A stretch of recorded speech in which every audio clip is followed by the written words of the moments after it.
पर लौटते हैं और ये जानने की कोशिश करेंगे कि आखिर जो फ्री बी की सियासत रही है, जो खटाखट इकॉनमी है, क्या उसका परिणाम रहा है कि हिमाचल प्रदेश की सरकार कर्ज में डूब गई है। इस पूरे विषय पर बातचीत करने के लिए हमारे साथ तीन खास मेहमान जुड़े हुए हैं, उनसे आपका परिचय करा दें। हमारे साथ विजय शर्मा जो कि बीजेपी के प्रवक्ता हैं। विजय शर्मा जी, बहुत स्वागत है आपका। हमारे साथ राहुल लाल, राजनीतिक विश्लेषक हैं और कांग्रेस के समर्थक हैं, हमारे साथ जुड़े हैं। राहुल जी, बहुत स्वागत है। और विनोद मिश्रा, हमारे सलाहकार संपादक जुड़े हुए हैं। विनोद जी, जिस बात का डर था, या ये कहा जाए कि जिस बात के लिए प्रधानमंत्री नरेंद्र मोदी ने आगाह किया था कि ये जो पूरा एक राज्यों के द्वारा ये जो पूरा सिस्टम चुनावों के दौरान फ्री बी बांटने का ये किया जा रहा है, इसका कहीं ना कहीं इसके दुष्परिणाम देखने पड़ सकते हैं। शायद वो उसकी शुरुआत हो गई है, हिमाचल प्रदेश का रिफ्लेक्शन सामने आ रहा है, पंजाब और कर्नाटक भी पीछे नहीं है। निखिल, हमने देखा कि पिछले लोकसभा चुनाव में ये खटाखट जो बात आप कह रहे थे, खटाखट इकोनॉमी की कितनी जोर शोर से चर्चा हो रही थी। 1 लाख रुपया देंगे, 8,000 रुपये आपके अकाउंट में खटाखट आ जाएंगे, इसकी पूरी चर्चा हो रही थी और लग रहा था कि ये माहौल जो है वो खटाखट इकोनॉमी में एकदम रम से गया है। लेकिन आज जब आप इस खबर को देखते हैं और आपकी रिपोर्ट को देखते हैं कि हिमाचल में क्या हो रहा है, ये पहाड़ का जो राज है, अब वो राज की देखिए कि जो अभी तक तो आपने सुना होगा कि वहाँ जो ये अभी तक इन्वायरमेंट के कारण और जो इस कारण जो हिमाचल को सामना करना पड़ रहा है आपदा का, लेकिन हिमालय के इस पहाड़ को, जो अब हिमाचल के जो एक मजबूत पहाड़ था, उसको भी दरका दिया इस फ्रीबी ने। ये आर्थिक व्यवस्था जो उसकी दरक गई है, उसका आप सीधे रिफ्लेक्शन देख रहे हैं कि कल विधानसभा के उस पटल के साथ में और सीएम सुक्खू का जिस तरह से वो बयान दे रहे थे और एक तरह से निराशा का भाव जो उनके चेहरे पे था, वो साफ साफ दिखता है कि वो मजबूर है उन आला कमानों के उस गारंटी को लेके जो एक तरह से राज्य की सरकारों पे उसने थोप दिया है। अब ये डिपेंड ये करता है कि राज्य में, दुनिया में कोई चीजें फ्री नहीं मिलती जी, ये हम सब जानते हैं। हाँ। अगर फ्री नहीं मिलती तो क्या राज्य सरकार राहुल गांधी और प्रियंका गांधी के जो ये गारंटी थी, गारंटी स्कीम थी, उसको पूरा करने के लिए राज्य की जनता पे 1,20,000 का कर्ज दे दिया है? ये सवाल तो उन लोगों को, वहां की जनता को अपना खुद को पूछना चाहिए कि आपने जो अगर ये फ्रीबी का ये किया है सरकारों से या जो भी पार्टियां आती है, तो ये अल्टीमेटली आपको ही पे करना होगा। जैसे आपने कर्नाटक में अभी आप देख रहे हैं कि जितने भी फ्रीबी की 5 गारंटी को लेके राज्य सरकार पूरी तरह से वहां, चाहे वो सिद्धारमैया हो या डीके सुब्बारू, खुलेआम कहते हैं कि हमारी प्रायोरिटी 5 गारंटी है, सारे डेवलपमेंट काम उन्होंने रोक दिया। तो वो उसकी भरपाई कौन कर रहा है? एक तो आप टैक्स पेयर के पैसे से आप फ्रीबी बांटते हैं और दूसरा उसी टैक्स पेयर के सामने में आपने राज्य में सारी चीजों पे महंगाई, ये दाम बढ़ा दिया, दूध के दाम बढ़ गए, वहाँ वैट का आपने बढ़ा दिया, वहाँ आपने जो ट्रांसपोर्टेशन बस की थी, एक सेक्शन को बस की फ्री मिली तो बाकी सेक्शंस को लिए आपने दाम बढ़ा दिए, वहाँ फेयर बढ़ा दिए, आपने बिजली के चार्ज बढ़ा दिए। ये सारी चीज उलट के देखिए तो आप पंजाब में देखिए, वहाँ क्या हुआ। आपकी रिपोर्ट में देख रहे थे 3.5 लाख करोड़ से ज्यादा इस बजट में आप आदमी पार्टी के वित्त मंत्री रख रहे थे। तो ये सारे, जहां ये स्टेट के इतने वह कर्ज बढ़ रहे हैं और उसका बोझ सीधे सीधे जनता पे पड़ रही है, उसके बदले में आप कहते हैं बिजली फ्री, ये फ्री, ये फ्री, तो शायद आपको ये सोचना पड़ेगा कि ये रेवड़ी कल्चर जो है उसको एक तरह से राज्य को संकट में डाल दिया है। बिल्कुल, रेवड़ी कल्चर, दरअसल ये जो शब्द इस्तेमाल किया जा रहा है, रेवड़ी कल्चर ने राज्यों को संकट में डाला है। और उसमें ये समझने की ज़रूरत है, कई बार लोग जब इसकी बात करते हैं तो ये कहते हैं कि जी केंद्र सरकार ने भी 80 करोड़ लोगों को मुफ्त में भोजन उपलब्ध कराया था। कोविड काल में अगर वेलफेयर स्टेट के तौर पर अगर भोजन मुहैया कराया गया, उसको रेवड़ी कल्चर में शायद समझने की ज़रूरत नहीं है। फिलहाल राहुल लाल जी, आप कांग्रेस के समर्थक के तौर पर हैं यहाँ पर, आपको लगता है कि ये जो फ्रीबी की नीति है, जो रेवड़ी कल्चर है, या सीधे कहें खटाखट इकॉनमी है, इसके समर्थन में है आप? क्योंकि परिणाम आप देख रहे हैं हिमाचल प्रदेश की क्या स्थिति हो रही है और कर्नाटक और पंजाब भी बहुत पीछे नहीं है इस मामले में।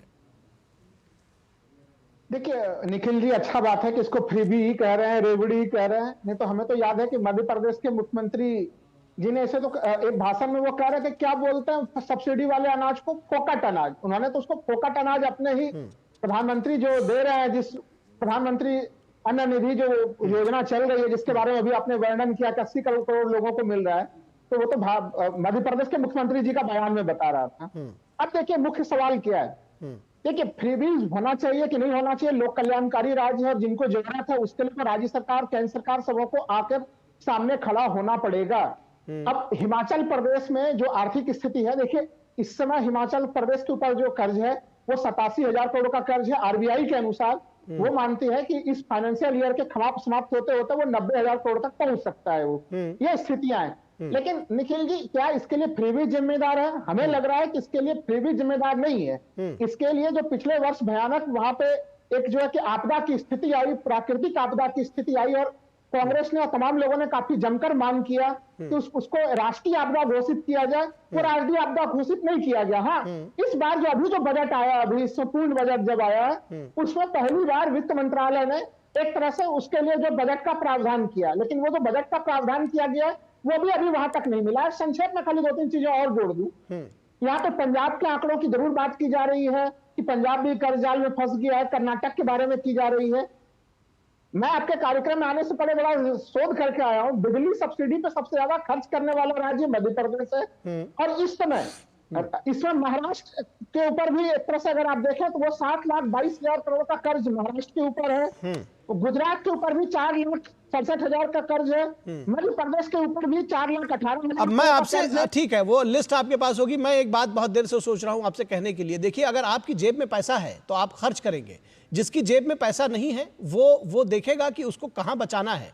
तो इसलिए अगर आप दूसरे राज्यों का, यही तो बात कही जा रही है कि कहां पर आपको खर्च करना है, यह आपको देखने की जरूरत है। दूसरी बात जो आपने कही कि राष्ट्रीय आपदा नहीं घोषित किया गया, उत्तराखंड में आपदा आई उसको भी राष्ट्रीय आपदा नहीं घोषित किया गया, उत्तर प्रदेश में बाढ़ आई राष्ट्रीय आपदा नहीं घोषित किया गया, नॉर्थ ईस्ट में बाढ़ आई राष्ट्रीय आपदा नहीं घोषित किया गया। तो आप इसको यह मत कहिए कि राष्ट्रीय, और दूसरी बात यह भी पूछेंगे कि राष्ट्रीय आपदा अगर नहीं घोषित किया गया तो आपके बजट का कितना प्रतिशत पैसा आपने उसमें खर्च कर दिया जिसकी वजह से आप घाटे में आ गए। तो कम से कम वो बात ना कहे जाए, इसको कहते हैं मिसमैनेजमेंट। और ये इसलिए कहा जा रहा है क्योंकि तमाम सारा जो कर्ज है, वो जो आप ओपीएस की बात करते हैं, जो लोग रिटायर हो रहे हैं, जो उनको पेंशन देने की, जो उनको पैसा देने की बात हो रही है, उसकी बात कही जा रही है। जब आप फ्रीबीज को पूरा करने के लिए ऋणम कृत्वा घृतम पिबेत, ये हमने लिखा भी थे चारवाक दर्शन में कि ऋण लेकर के आप देखिए हिमाचल प्रदेश की स्थिति क्या है राहुल लाल जी। ऋण लेकर के घी पीने वाली स्थिति है, एक कर्ज को चुकाने के लिए दूसरा कर्ज लिया जा रहा है। तो इसलिए ये सारे जो तर्क हैं, मैं कम से कम इससे सहमत नहीं हूंगा। हमारे साथ में बीजेपी के प्रवक्ता भी हैं, हमारे साथ बीजेपी के प्रवक्ता विजय शर्मा जी में, उनको जोड़ना चाहूंगा।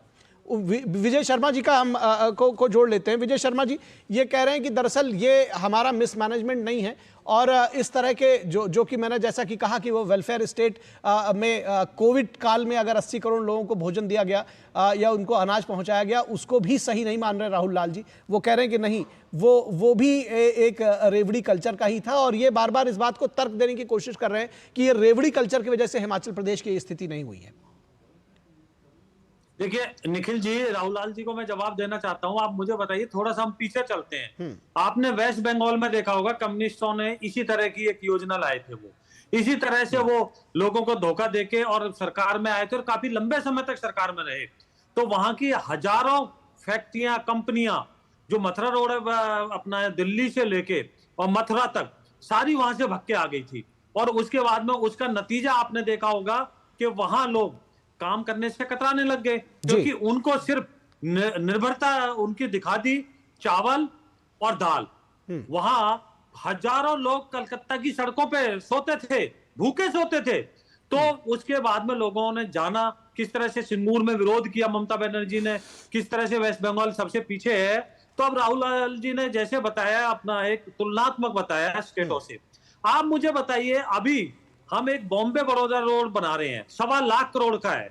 तो ये भी हमने कहीं से लिया ही है पैसा। उसके अंदर 3 साल के अंदर 1.25 लाख करोड़ की आमदनी होगी। तो उसका वापसी हुआ ना। आप पैसा किसको दे रहे हो, किस योजना में दे रहे हो, तो आपको यह समझना होगा। अगर आप किसी को फ्री में बांट देते हो सरकार के लिए, लोक लुभावन ऐसी योजना लाते हो कि सरकार का भी भत्ता बैठ जाए, लोग भी जितने भी हैं वो कमाना ही बंद कर दें और उनको प्रगति करने से रोका जाए।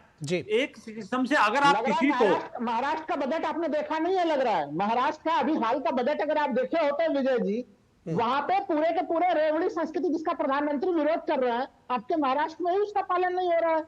हर महिला को राहुल जी, 1500 नहीं ये बात मैं राहुल जी, उसके राहुल बावजूद जी, कह रहा हूँ। सुनिए। देखिए ये दिक्कत राहुल वहां भी जी, अगर सुनिए। अगर उनके साथ में राहुल लाल जी एक मिनट आप बीच में बोले। निखिल जी, बता दे मैं- तो उनका जवाब जी, दे देता हूं मैं चाहता हूँ कि जवाब अच्छा दे चलिए देता ठीक है हूं। विजय जी आप पहले आप खत्म कर लीजिए। जी विजय जी कुछ जी, कह रहे हैं उनकी बात राहुल पूरी लाल लीजिए। जी बताइए, महाराष्ट्र में बीजेपी की समर्थित जो अपना शिंदे साहब के नेतृत्व में सरकार है वो कितने सालों से? मात्र 2.5 साल से। उससे पहले तो आप लोगों की सरकार थी। आप लोगों ने वहां कैसे कारगुजारी करी है आप सबको 5 पूरे लाख देश को पता है। सामने साढ़े किस तरह से बीएमसी के घोटाले 4.5 सामने आ लाख रहे हैं करोड़ के कर्ज पूरे में था उस समय। एक मिनट अभी- राहुल लाल जी अभी देखिए, 7 तथ्य लाख पे करोड़ रहते से हैं, ऊपर पहुंच चुका है। तथ्य पे राहुल लाल जी रहते हैं, एक एक तथ्य पे करके बात बोलेंगे करते इसके हैं। बाद आप बोल लीजिएगा ना, इसके बाद बोल लीजिएगा मैं। जी जी देखिए आपने तथ्य रखे, तथ्य पे मैं बात कर रहा हूं। आप गुजरात में प्रति व्यक्ति आय देखिए, आप हरियाणा में प्रति व्यक्ति आय देखिए। हरियाणा की प्रति व्यक्ति आय हमारी राष्ट्रीय औसत से ज्यादा है। जो राष्ट्रीय औसत है हमारी उससे भी ज्यादा प्रति व्यक्ति आय किसमें? हरियाणा में। लेकिन हमने कर्ज लिया, कर्ज से हमने योजनाएं बनाई है, हमने कल्याणकारी ऐसी की है कि उससे हमने रोजगार भी दिए। आज प्रधानमंत्री जी ने देश का सबसे बड़ी जो बंदरगाह है उसका उद्घाटन किया 76,000 करोड़ का। ठीक बात है। तो आप कर्ज उसको क्या कर्ज कहोगे? लेकर योजनाओं वो को पोषित करना, निखिल, कर्ज लेकर योजनाओं को पोषित करना और कर्ज लेकर घी पीना, ये जो निखिल, जी जी एक- जी एक- ये इन समझ इन वाली दोनों में बात अंतर है। कर्नाटक की इन ले दोनों में लीजिए, अंतर है कर्नाटक विनोद की जी। बात करते निखिल, हैं। एक 4 बात रुपए मैं का सवाल करता 4 हूं। रुपए इन्होंने पेट्रोल पे बढ़ा दिया। हमने इन्होंने दोनों को मनरेगा सुना का भी है। ठीक है देखा, ठीक है गरीबों का भी। ठीक है, आपका ये पॉइंट आ गया विजय जी, आपका पॉइंट आ समझ- गया। मैं- जी एक पॉइंट और बच गया, एक दोनों पॉइंट को जो क्लियर कहते हैं करता हूं। ना। राहुल लाल जी आपका सुन लिया।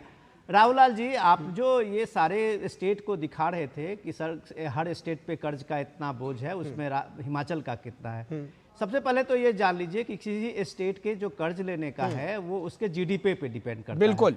आप यूपी के जीडीपी और महाराष्ट्र के जीडीपी को हिमाचल से तुलना नहीं कर सकते। Exactly. आरबीआई की जो गाइडलाइन है उसके हिसाब से आप अपने स्टेट की जो जीडीपी है उसका 40% आप ज्यादा से ज्यादा ले सकते हैं लोन। अब हिमाचल के साथ साथ पंजाब का भी देख लीजिए कि इनके साथ में है कि ये अपने जीडीपी के उस मानक को क्रॉस कर गए हैं, जी। क्योंकि उनके अपने जो वादे हैं, अपने जो एजेंडा है उसको पूरा करने में सारी सरकारें जो हैं वहां हाँफ रही है, क्योंकि वहां उनको लोन मिलना मुश्किल है। अब सवाल यह है कि ये देश के लिए चिंता की बात किया है कि ये ऋण के कारण ही आपके 2 पड़ोसी देश में श्रीलंका की हालत देख लीजिए और पाकिस्तान का देख लीजिए, किस तरह की वहां की हालत रही है। ये इस देश को समझने की जरूरत है। ठीक है। ये खटाखट ठीक है। खटाखट इकोनॉमी की बात जब आप करते हैं तो आप वेलफेयर स्कीम को, सब्सिडी को भी एक तरह से अपमानित करते हैं। ठीक है। वेलफेयर स्कीम में कोई राइडर नहीं होता, उसका राइडर सिर्फ ये है कि गरीब कल्याण के लिए स्टेट की रिस्पॉन्सिबिलिटी है कि उसको मदद दिया जाए ताकि वो आर्थिक रूप से सबल हो सके।